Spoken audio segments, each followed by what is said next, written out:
huge explosion tears through military factory in China.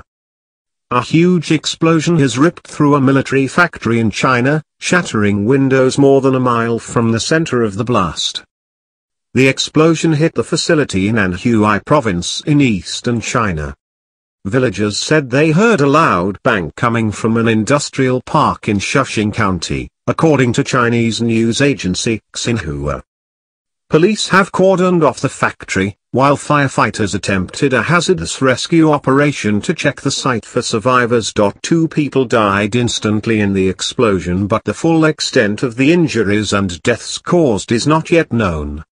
Another 3 died after being admitted to hospital, while 6 others are being treated in hospital, but their injuries are not life-threatening.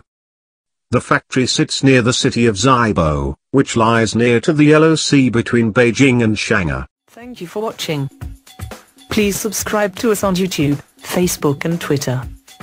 You can visit us on www.therealthingming.webs.com.